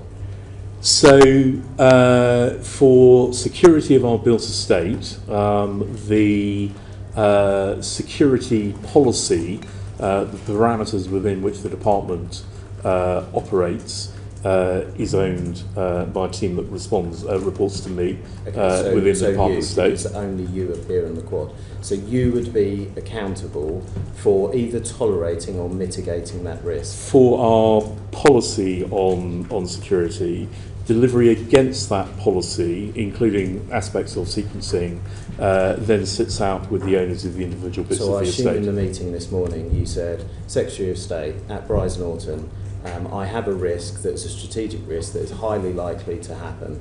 I don't have the resources to address it, therefore it's something that you are accountable, that you have to take off my hands. Is that correct? That's not the conversation that we had this morning. As ministers have made clear, we've launched an immediate review of some of our security issues around the built estate, particularly in the UK. The first phase of that review reported to me as the security policy owner and to the Vice Chief of Defence Staff. The person who is responsible for it, for applying the resource to mitigate a risk. And if you can't, is it risk that you would yourself carry, or is it not one that you would brief to the Secretary of State? Because I'm just trying to work out, we've got this new reform thing and it all seems like it's going well. I just want to know what the governance process looks like at the moment. Yeah, so I'm responsible for setting the security policy. The allocation of resources to meet the parameters and the requirements set out in that policy are a matter for the 4 areas of the department, depending on who owns the estate. So in the particular example of Bryce Norton, that is an issue for Air Command reporting into the MSHQ. So there's just there are clear accountabilities within an issue, but on most issues like this, it is about the combination of those accountabilities that gets you to the aggregate picture. I haven't asked the Secretary of State to own that risk. So you're tolerating based on our initial findings. One of the issues that I think we will want to take into the Defence Investment Plan is the right balance between infrastructure, technology and people to ensure that the security of our built estate is in line with our risk appetite. Just before I let this go, so to be clear then, this is a risk under the new structure because Chief of the Air Staff must have transferred this up to you through his own risk management system, and it would be a risk that you own the resources for or are tolerating the risk for, and therefore accountability sits with you. And I assume, Secretary of State, you would have been briefed of the risks that exist outside of parameters such as the one at Bryce Norton. Look, I think it's fair to say the immediate action as a result of this was about reinforcing the security at Bryce and a selected number of other sites, of upping the state of readiness and vigilance and some of the measures on all sites. But in terms of, I think, where you're driving here, this assessing and then settling judgments around the risk and ownership of the risk, that I think will emerge from this second phase of this review that I've commissioned, which is looking in light of BRISE, in light of the Strategic Defence Review's recommendation, which actually did point to BRISE, but needs to apply across the piece, which is we need to take, in general terms, we need to take our homeland security more seriously. But that second part of the review is looking at an assessment of the vulnerabilities. What sort of assurance would we need in place to reduce those vulnerabilities and the risks? And then the specific, I suppose, governance questions, as you put them, would emerge from that. So the governance is one ownership thing, of the risk. There you go. The important point is that risks should be assessed. If you don't have the resource or you're not responsible, they should be transferred up. The buck stops with PUS as one of the 4 on the quad that's responsible for it. And if he can't control those risks and they exist outside of his scope, he should brief you on them and you should be made aware. That's so there have been briefings on the specific incident at Bryce Norton. In terms of how we've been approaching the issue, I think the focus in the Strategic Defence Review on both the importance of the strategic base, on the threats that we face, on the importance of resilience, means that our risk appetite is not in the same place now, regardless of the incident at Bryce, than it might have been 2 or 3 years ago. And as we get into the Defence Investment Plan, I would expect resources to follow that change in risk appetite. Thank you very much. Let's move on to Ukraine and Coalition of the Willing. Fred Thomas, please. Thank you, Chair. Secretary of State, we've had 40 years of peace dividend and successive governments enjoying that. And so you've inherited a situation that is alarming. And you've laid out during this session lots of strategic aims over the next, as you said, 10 years to rectify that, including increased spending, etc. And I'm grateful for that detail, and we've got that now on record. What I'd like to bring us down to is more kind of present day. So if we talk about 2025, we know how unpredictable the world is and how Russia is an unstable actor, aggressive, and willing to conduct murderous invasions with no warning. There's speculation, of course, about where they might do this next and when they might do it next. And some people think they might do it in 2029 or 2030, and some people think they might do it very quickly when we're not expecting it. And so I want to ask you about kind of today and our warfighting ability. And you described the SDR as a plan to move to warfighting readiness, which sort of tacitly implies that we're not at warfighting readiness, or of the scale you would like us to be, which I think is understandable. So my question is, if we did had to go and defend NATO's eastern flank, and I'm not specifically talking about Ukraine, it could be Estonia, it could be Finland, or any of the other Baltics, Latvia, Lithuania, whatever it is. What could we realistically field in 2025? In Estonia, we'd already have around 1,000 troops there. An integrated deterrence and defence planning and exercising already in place with the Estonian force. And we would respond not just as the UK, we'd respond as part of a 32-strong NATO alliance. And it's that strength that has helped deter Russia from that type of action in the past. But it's that strength that needs to be scaled up now because of the perception and assessment of increased risks, as you say, Mr. Thomas, and that's what both the funding and the capability commitments that you saw in the NATO summit were all about. And it's what the commitments that we as a UK government have made as a result and alongside the Strategic Defence Review. Yeah, so if there was and we can come to yourself there, General, now. So there's a 32-strong coalition deploying in 2025, I'm not talking about kind of future spending. And Britain, as the Secretary of State said, we've got roughly 1,000 troops in Estonia. What kind of numbers can Britain deploy in 2025 as part of an imaginary NATO coalition? What can we actually deploy? And we've mentioned 1,000 troops so far. We've got that. What else can we deploy? So would you like to have a conversation about the Coalition of the Willing work? No, just the question I'm asking you. Okay, so I think, as the Secretary of State has said, I don't think it's appropriate that I talk about the detail of numbers. But as part of the wider NATO plans, what has been asked of us in the NATO force model, we're delivering against the commitments that we need to at the appropriate scales over the next couple of years. We'd be the first to say we, of course, would be ready to fight, but we'd also say and acknowledge that there are risks in our ability to do that.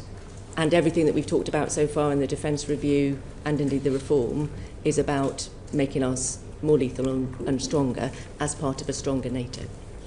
But Sakia has a plan for exactly what you're describing. The UK has roles to play within that plan, and if that sort of action was undertaken by Russia, that's the response that they should expect, and the UK would play a part in that. Okay, fine. Good. Thank you. Let's move on to Homeland Security and Resilience. Alex Baker, please. Thank you very much, Chair. Thank you to the panel.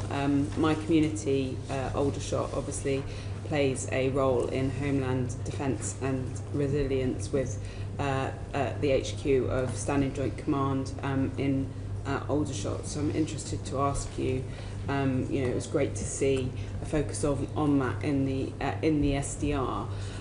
How is the SDR going to help better protect our critical national infrastructure? So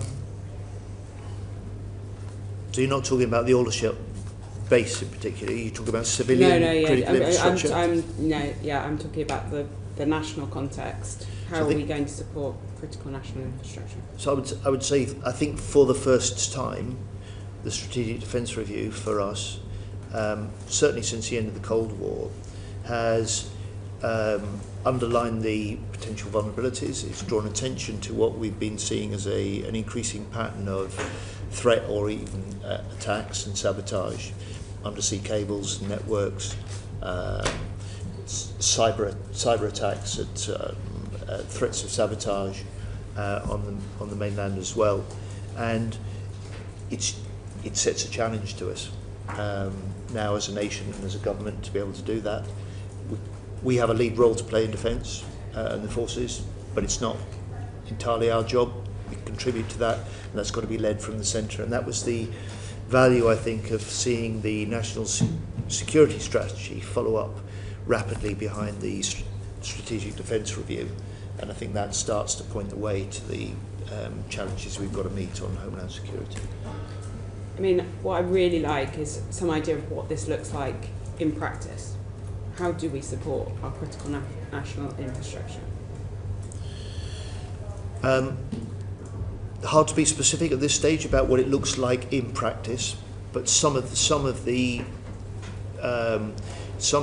suggestions that are set out in the Strategic Defence Review, for instance, recognise and recommend that we make much better use of our reservists, that we do more than we do at the moment to maintain a relationship with and an expectation of those who leave the full-time forces, to create what it calls a strategic reserve, and that we look at other aspects where there is civilian critical infrastructure and what needs potentially to be put in place if that was to come under more sustained different attack. And obviously in the last 24 hours we've heard that the vulnerabilities at the substation at Heathrow that caused the fire actually were identified in 2018. So we've had that information for several years and we've not done anything about it. What are we going to learn from that situation? I mean, frustratingly and shamefully, it too often has been a pattern. You could say the same about some of the lessons emerging from the COVID inquiry, where the risks were identified, but the action taken to mitigate and deal with them wasn't taken. So if that was the case, the risks were identified in 2018. It's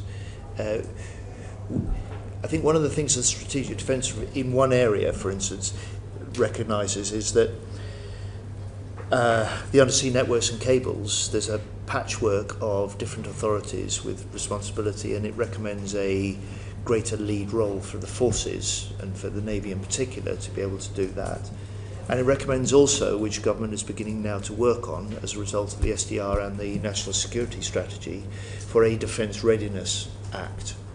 Legislation, in other words, that allows government across the piece to have some of the default powers that it may need if the level of attack or the level of crisis that we were facing escalated.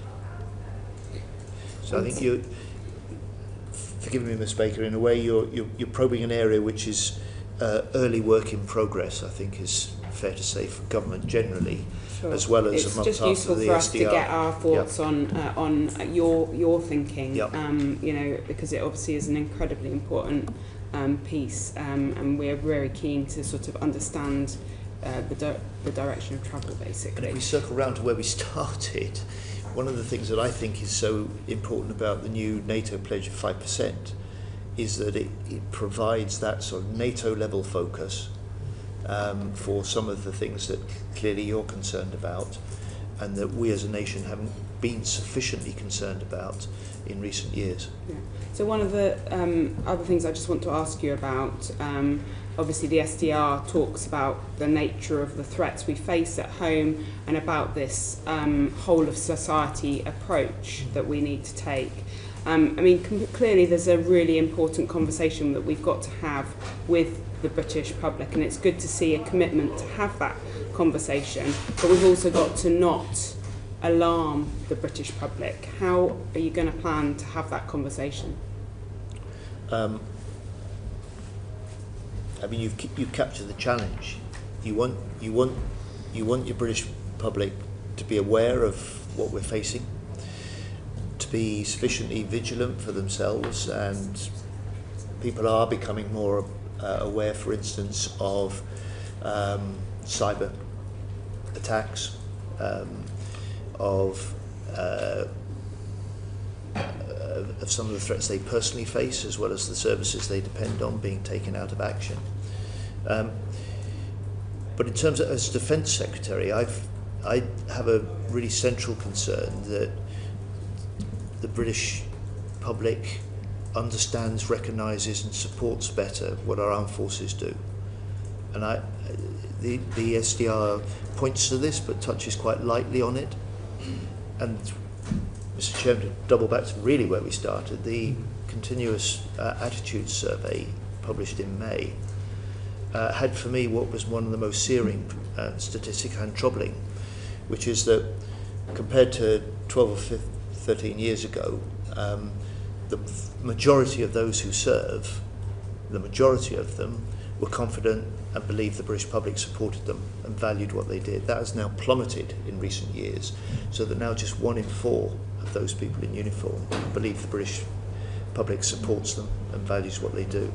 Now, I'm determined that we change that. I think we have to recognise that, in part, we have a shrinking proportion of the population who have any personal family connection with the military as we lose that national service generation and as the pool of full-time forces has shrunk in the last 14, 15 years.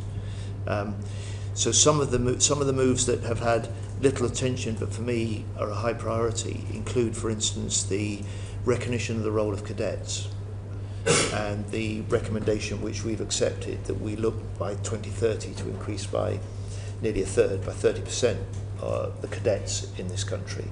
And I think that's a part of building a greater respect for us and understanding and I hope support for what our forces do. Is there anything you wanted to add? Well, so I was just saying if it was helpful to describe what we're doing from a defence perspective as part of the wider government work on the Home Defence Plan, so the practicalities of what we're doing. And then I'll come back to the whole society piece. So we're practically doing the review of what our plan is, noting that it's only a couple of years ago that we did that, but that is recognising what the National Security Strategy and the SDR is telling us. So we are actively doing that so that we understand risk against resource and have the plan. The second piece that we're doing is we love to have a campaign plan, but we have a campaign that is looking at how do we assure ourselves that we understand how we would protect the strategic base outload, which would be fundamental to any deployment should we find ourselves in that position. Secondly, how do we make sure that we have the right workforce in the right place to do some of the mobilisation, and that is in a dialogue with defence industry as well. We did a force testing exercise which really understood, probably the first time for a while, where some of those risks sit nationally, which is much broader than critical national infrastructures we might recognise at all, or defence. That's the second thing we're doing. And then the third part is where reserves fit into this. I think that is part of the whole of society conversation, where reserves come into not only war fighting but also defending the nation.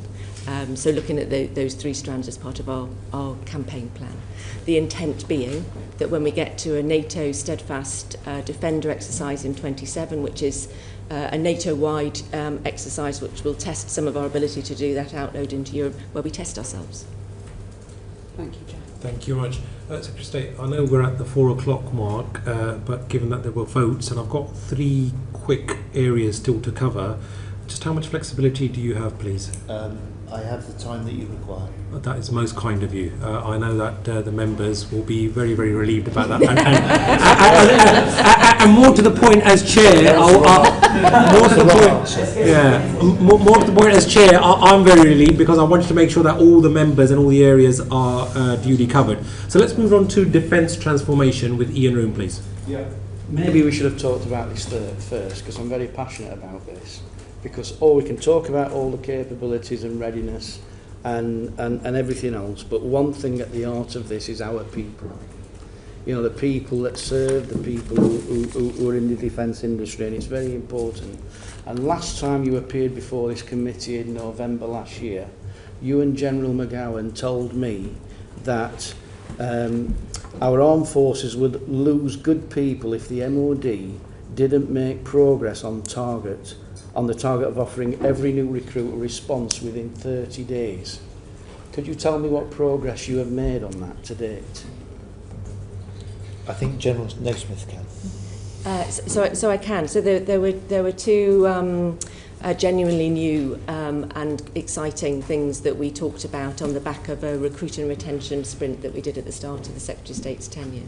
One of them was what we colloquially refer to as the 10-day, 30-day piece. And that is about offering a conditional offer in the first instance within 10 days to applicants that has done very basic eligibility checks, but is really a behavioural thing. We want you as part of our team. This is our commitment to you. And then at the 30-day point, once we've done some more of those checks, or potentially haven't yet done them, that we're able to say, so this is the date in a dialogue with them that we think you should be able to start your basic training. So it's what they want, it's what we think we can do in a time frame, and we commit to do that within 30 days. We've already delivered about 9,000 of those sorts of commitment letters. We are under a remit, and I will need to report back to the Secretary of State before at the middle of August, where we should be able to do that to all of those that are eligible. We have excluded those that live overseas. There's a practicality that means that's just more difficult. Mm-hmm. I look forward to getting some data from you, if you could tell us where you are on those statistics, because then when the Secretary of State's back in front of us again in future, we've got some sort of metrics yes, of what we absolutely. can Measurements of effect. So we're doing some good progress, but we're not doing it with all yet. Right, okay. But we will. Well, obviously the SDR says that people are the essential part and project of defence transformation. Talks about transformation in the SDR. What kinds of skills will the armed forces need more of in the decade to come, and what will we need less of? It's almost a sort of $64 million question. Look, very simply, we've talked about innovation and tech. We've talked about threats now. We're going to need a wider range of young people who've got particular tech, computing and cyber skills that would traditionally we haven't necessarily been recruiting through the basic army recruitment or RAF or Navy. It's one of the reasons that I announced and we set up the direct entry cyber force recruitment, and the first group of those recruits has now started their training.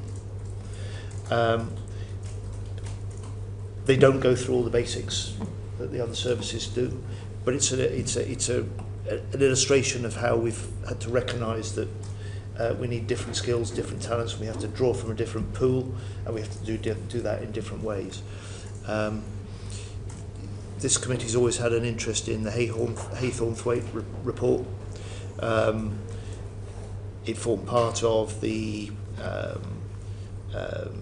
information on which the Strategic Defence Review drew, and it's also reflected some of the same conclusions about skills-based flexibility of recruitment, career development, but General Naismith, I don't know if you want to add anything more to try and deal with Mr. Root's basic question is what are the skills we're going to need in the future that we don't have? I think I'll just build on what you've already said, Secretary of State. So definitely some of the cyber skills, and that's the cyber direct pathway. We recognise that we find some of our STEM-based trades, particularly around engineering, very difficult to recruit and retain. Some of the work that we've done is about a better whole total approach offer for them, and that is included as part of the financial retention incentive that we offered to engineers, which has had a very good uptick. I think the third area that I would reference that we have more work to do is around our healthcare. And we're not alone there, and we'll need to do it in conjunction with the NHS to work out how we meet some of those gaps. Does the committee have the data on the two particular retention incentives that we introduced and its impact? Because if you haven't, we'll give you the emerging data. Well, it's engineers across the services, and then it's very particularly an army. I could ask you a question on that, Secretary of State, but I wasn't going to, but you mentioned it. But obviously, we know particularly in the RAF, with the engineers. We offered the bounties of, I think it was something like 15,000 or 1 year and 15,000 the next year to retain them. Now that's a sticking plaster, isn't it? So long term, what are we doing? What's the MOD doing so that we can actually retain those skills and attract people also into the defence sector when competing with private commercial entities? I think when you see the data, or if you speak to any of those that have accepted the retention bonus, I think they'd see it as more significant than a sticking plaster with respect. But it's not the full solution. Yeah, I don't mean how they would see it. I'm just saying, well, after the 2 years, how are we addressing it in between time, so we're not like that in 2 years' time. So you've heard me, Mr. Room, talk about needing to renew the nation's contract with those who serve. And if you start to look through the continuous attitude survey about the things that demoralise people most, or the factors that are most likely to make them think about leaving service early, very often housing is at the heart of it. Support perhaps for their partner, particularly if they're a working family. So we're trying to deal with the latter, and on the housing, it's not that, again, there is no one solution to this, but unless we can make decent housing, and in my view also the prospect of being able to sign up, serve for a significant amount of time in the forces, and realise that aspiration so many people have to own their own home. Unless we can realise that as part of the contract with those who serve, then I think we will not fundamentally deal with some of the retention challenges that have built up over the years. Okay. Thank you very much. I believe Lincoln Jock wanted to come in there. Very quick one. Permanent Secretary, when you came to speak to us in November, you said that over the course of this Parliament you were going to reduce the number of permanent civil servants by 10%. And I just wondered, 7 months on, how you're getting on. Yeah, I mean, look, first let me just underline the really important contribution that civil servants across defence make in a range of roles, both to supporting ministers in their responsibilities, but more generally in supporting the armed forces, service personnel and their families.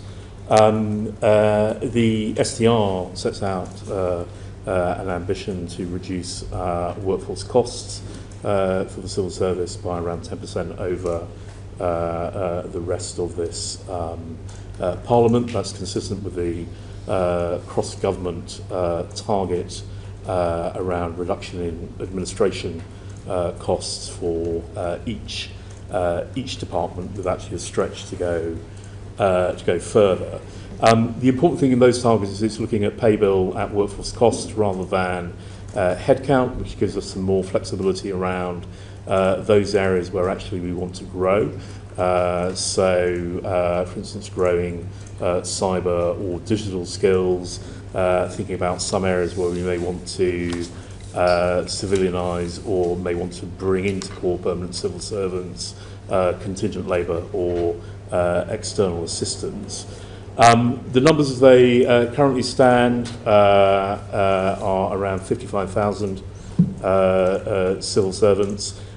We are working through, as part of the Defence Investment Plan, a series of efficiency and productivity measures. The Secretary of State has talked about our assumptions about the kind of productivity gains in financial terms, £6 billion over the period that we will look to then invest in frontline capability. It's a work in progress. The numbers continue to be on a downward trend from a peak a few years ago of about 58,000. So we've come down by about 3,000. But there's more to go. The intention is to either publish as part of the Defence Investment Plan or alongside it in the autumn a defence reform and efficiency publication that will set out the detail there. So it's a more flexible target around pay.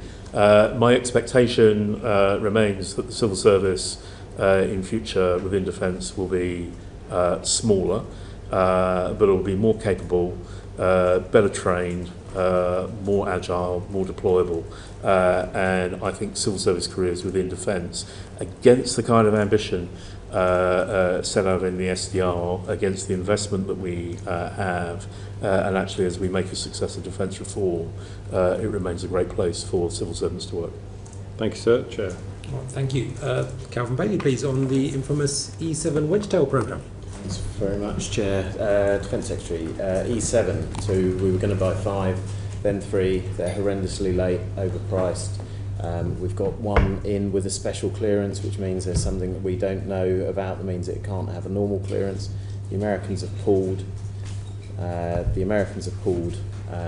commitment to the programme, and Boeing appear ambivalent.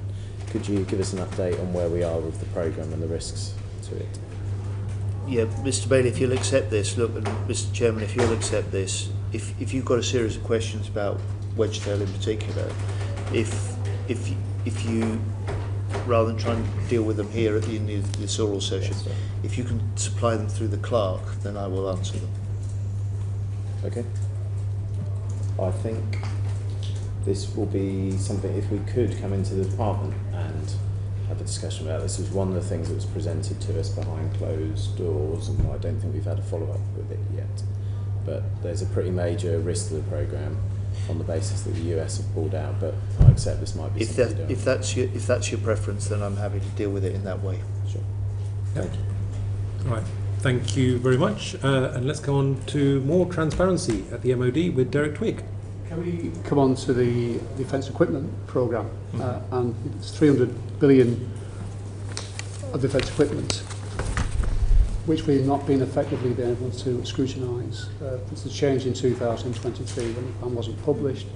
And obviously the investment plan, which is due to be published around autumn, I think, So could you tell us whether, I think going back to you, Mr. Williams, where you were asked a question at the December meeting last year and then at the PAC meeting about our inability to do this, and I think to paraphrase your answer was that we're looking to see how we can help the committee. Yep. So 7-8 months down the line, we're still looking to see how you're able to help the committee. And can I ask you a specific question along with that? Can you tell us what the forecast equipment costs are over the next decade and the value of the budgetary shortfall or surplus against this forecast? So there's two parts to that question. Yeah.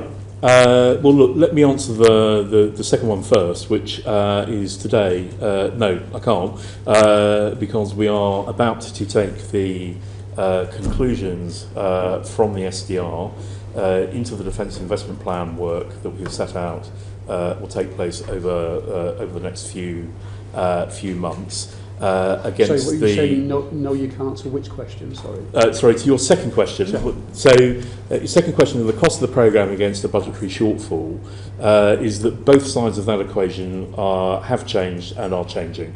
So the Prime Minister... You don't know what the shortfall or surplus is? Well, across a 10-year period against the programme of record, I don't expect there is a shortfall because we have there is a shortfall? No, I don't think there will be a shortfall. So there'll be a surplus, will there? Because in comparison to the last equipment plan that the NAO reported on, we now have a commitment to 2.5% of GDP earlier in this decade, 3% of the next Parliament and 3.5% by 2035. So the budget has changed quite fundamentally. I get things changed, but what you're actually saying, if I'm understanding this correctly, is the MOD doesn't have a clue what surplus or shortfall in this budget. What I'm saying is the increase in the defence budget over the next 10 years is substantially larger than the shortfall that was identified in the equipment plan last publication.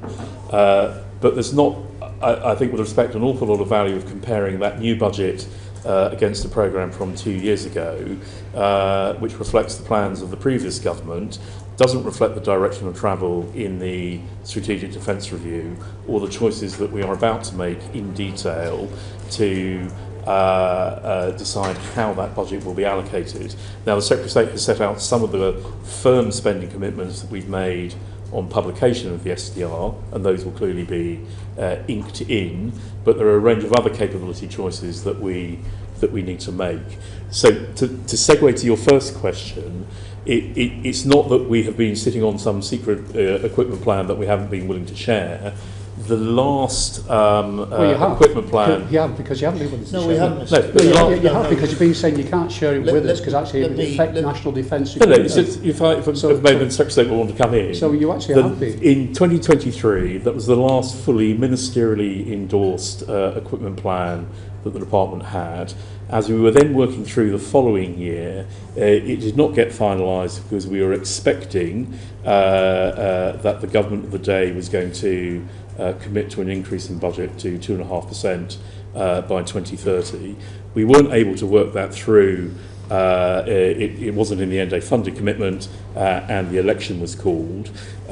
We have then launched a strategic defence review, which has been addressing these sorts of questions around where our priorities sit, and now we're going to land those decisions against the increased defence budget that this government has committed to. But we know the forecast cost for the defence nuclear enterprise has risen by 10 billion up to 2033. That was figure was announced at the PAC. At the PAC, so you can announce that figure, but not. So we have elements of cost growth or variation in individual programmes, but the content of the equipment programme overall, how much we want to invest and which capabilities, and the sequencing of that investment, not least against NATO targets, is a matter for the Defence Investment Plan over the next few weeks. We are not only started that work, and the Secretary of State may want to talk a bit about the Defence Investment Plan in detail, but we've also started engaging the National Audit Office about how we might engage them in that work as it goes along, so that they can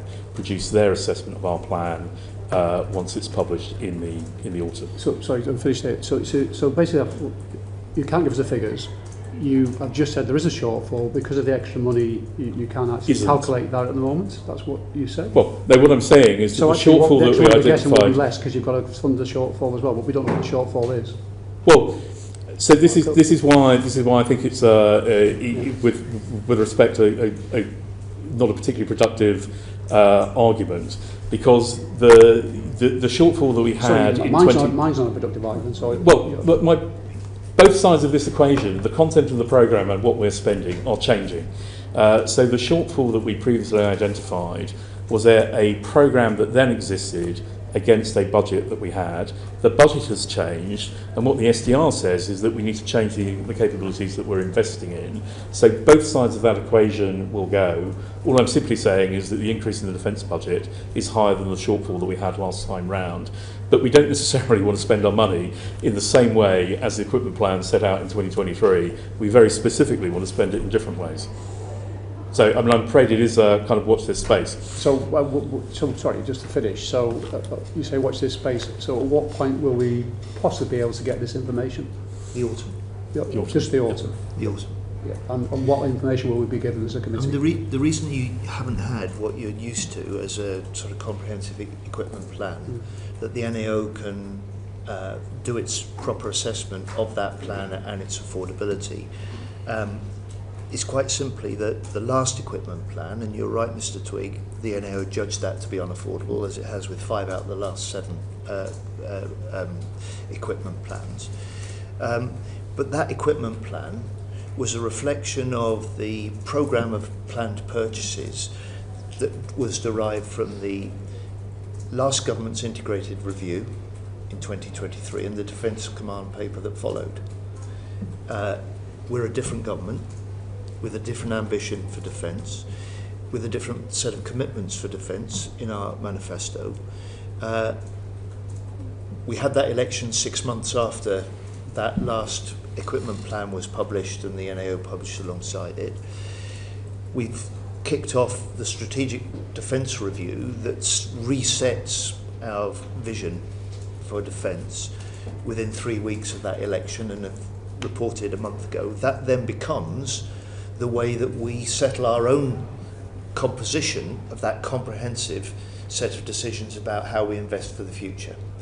Now, in old money, that would be the equipment plan, but the defence investment plan will supersede that, and it will be different in a number of ways. So what information will the committee be able to have in the autumn that we haven't been allowed up to date?